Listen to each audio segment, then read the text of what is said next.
Hello, buddy. Welcome back to another Blueprint video. My name is CJ, and I'm one of the builders here at Blueprint. Today, we won't be just taking a look at one base. We're going to actually take a look at 3 different bases that did very well for our customer. So let's check out these bases. Before I jump into the base review, guys, I want to give a huge shout out to USA Family for making this possible and willing to share these bases with everybody. USA Family is one of USA's top push families. So if you are looking for a new home that you want to stay at, I'm going to leave a link to their Discord server down below in the description. So if you want to check them out, check out what they're about, just join their Discord server. I'm sure you'll find all the info needed.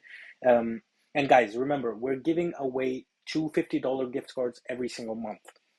So this second $50 gift card goes to them for willing to share a review with everybody on the Discord server. I picked up this review and decided to make a YouTube video out of it. So if I pick your review and make a YouTube video out of it, you get $50 gift card that you can use in our website or our Discord server for absolutely anything you like.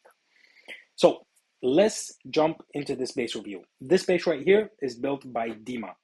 Now, we all know Dima. He's a very known builder. He also builds for Navi, so we all know he's a class builder. What I really like about this base is this setup of the town hall right here. This Expo Invis Tower monolith is extremely toxic against Zap E-Titans. Zap E-Titans is known to be very strong, especially if you can zap an Expo. If you can zap an Expo and a spell tower.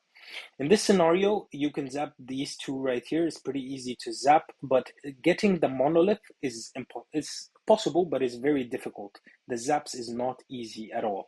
If you have taken the masterclass from Kingsman, you will understand what I mean. But leaving the monolith up is not possible to flinger there. Besides, the king is right here, so nobody's going to be flingering into this side.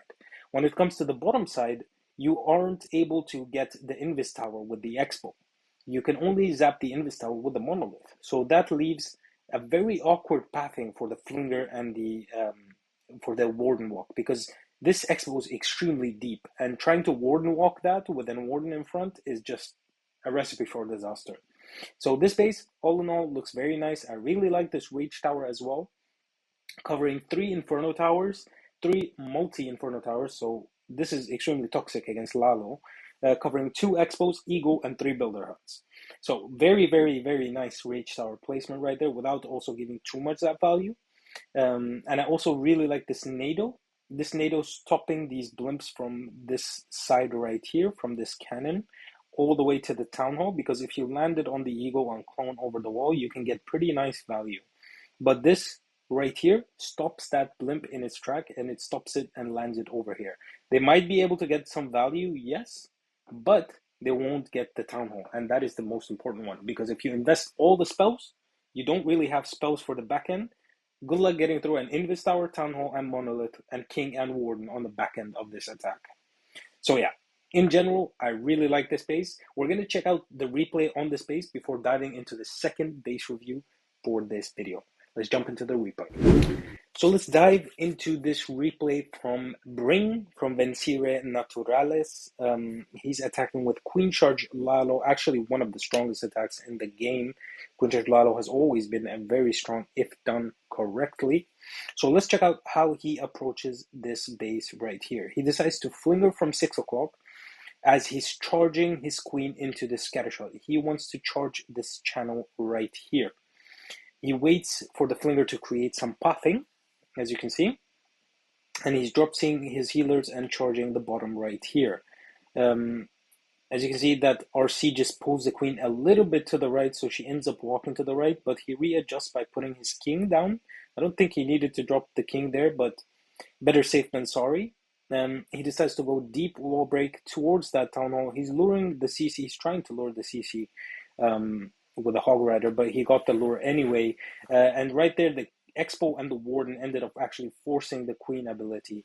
And I'm going to actually slow down here just to show you how ridiculous the range of the Monolith is. The range of the Monolith is so nice against these Queen charges. Before, at Town Hall 14, you were able to charge everything and anything. And I feel like the Monolith was just the perfect addition to stop every charge there is. You can stop a charge with a good monolith placement. And here we can see he's patient. He doesn't freeze the town hall with the Invis Tower. Smart choice, because the queen ended up getting it anyways, but the queen ends up dying in that channel. And look, guys, I don't think it's possible to Lalo this. Unless you're stars, I don't think it's possible to Lalo this at this point. But he tries, and he actually gets a pretty decent effort at it. He starts the Lalo from 3 into the multis, because obviously you do not want to end on multis. He uses the Warden ability right there. Actually, quite a good Warden ability, as he negates that multi damage and the red bombs. If he waited with the Warden ability, those ones would have perished. So good choice with the Warden ability right there.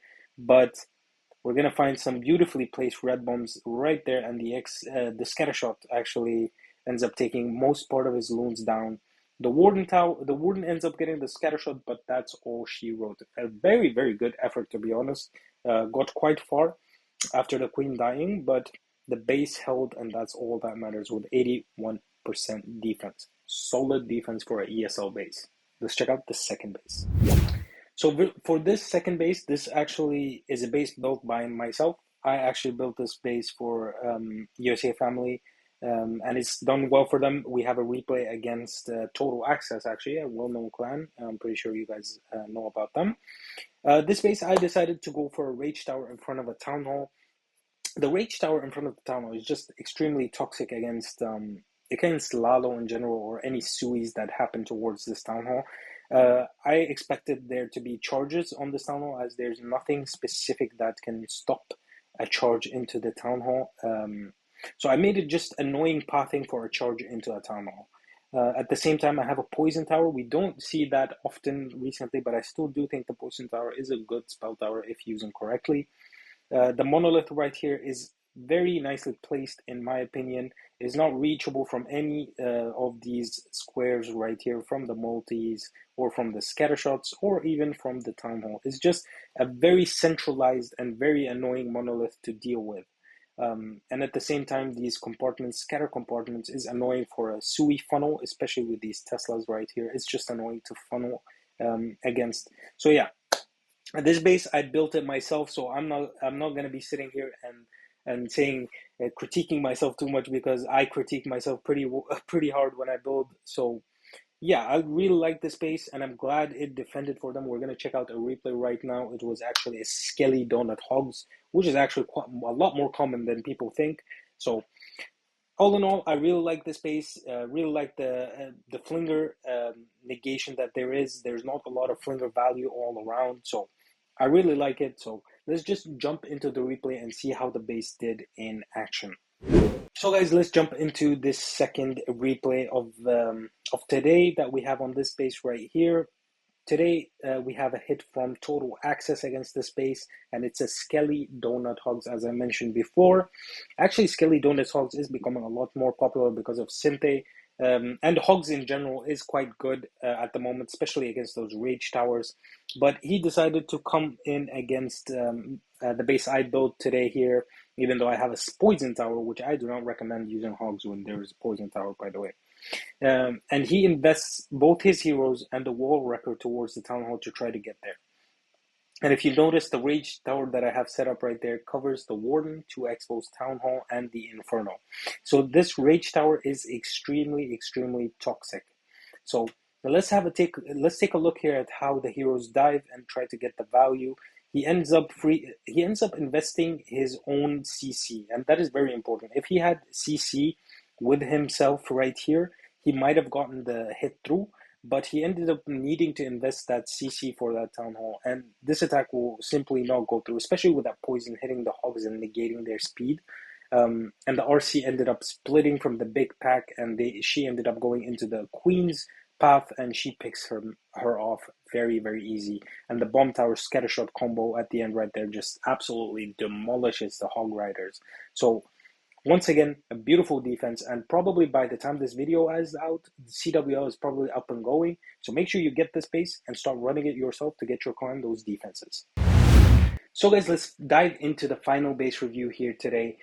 This base right here is built by Ghost, a very well-known builder, builds for ETX. He is very well known. I'm pretty sure you guys have heard of him before. And he has gone for the double Rage Tower setup right here. Rage Tower covering the Inferno Exposed Town Hall and the back end here. What I really like is the fact that he kept the Inferno out of the range of the out of the zap range of the Spell Tower. So that means that they cannot zap this Rage Tower right here along with the Inferno. It's not possible because that would give up too much zap value, especially this right here, these three. So very well done, making sure the spacing is perfect. And with his unique setup of sweepers, it stops these entries that we see a lot more today with E-Dragons into Town Hall or Super Dragons into Town Hall or even Super Minion Blimps. You do not ever want to Super Minion Blimp in front of a sweeper because the sweeper pushes the Super Minions. And the Super Minion range is very short. So if they get clipped by the sweeper once, you can kiss goodbye to the value that you were intending to get. So very, very nice base right here by Ghost. So let's just dive into the replay and see how this base got attacked. So once again, guys, we're going to be checking out another hit by Vencire and Naturales. This was, I'm pretty sure, a league that USA was playing against them. USA Family, I should say, apologies. But this attack right here, what he does is actually, I'm pretty sure it was Klaus that came up with this, if I'm not mistaken. Which is a very unique way of attacking a box space right here, which is he combining the zap with, he's zapping this Inferno on the left, along with sending Loons for the Scattershot and Headhunters for the Queen, and sending a safe blimp for the Town Hall. Now, if you paid attention to the base review, you're going to notice the tornado was right there. I don't know if this was a glitch in the game or something is wrong, but traps are not getting triggered like they should be. Because this blimp right here should have been clipped by that NATO. It should have been caught by that NATO. But I'm pretty sure it wouldn't have made a big difference as he's obviously having a safe blimp right here. It's not a blizzard. So he would have made the Town Hall. Or it might have been close because it would have popped earlier. You never know. But that's the game fault for the NATO not popping. It should have popped. We're going to check out the NATO in a bit, actually, after this replay right here. But as I said, this is a very Klaus type approach to a box base. Zapping aside, investing Loons for a scatter comp, and sending a safe one for the Town Hall. And he's going to be diving his heroes into the Eagle compartment because obviously you do not want to end on the Eagle, especially if you do not have a Warden for the Lalo. So he does his Sui actually quite nicely. He gets the value that he intends. He sends the King in for the RC and the RC for the own Scattershot. And there you go. The Queen is now gonna. She has a lot of archers that's gonna protect her from this monolith. So honestly, so far his execution has been actually very, very good. He's done not a lot of mistakes so far. He's actually executed his plan perfectly so far. And right there, that is his first mistake, not freezing that Inferno, because the Inferno beam is raged and it got a few hits on those Loons. And along with that red bomb right there and those red bombs that Ghost plays very, very well, you see those red bombs just hitting the Loons constantly. But yeah, the Queen actually ended up getting the monolith. As I said, his plan was going to plan, but that last freeze, making sure not, or he didn't make sure to clip the Inferno. So him not clipping that Inferno actually, I would say, costed him. But this was a near perfect execution from Enzo. Very nice attack. Just fell short a little bit at the end right there. That King is going to be staying up tanking. I'm telling you, King is the best air defense in the game right there. Everything is stuck on him, and the air defense is just picking off on everything. Wizard Tower, Archer Tower, air defense combination means this base is going to hold. It holds to a 93% right there. Very, very well percentage. Very, very well defense against a near perfect execution, I will say.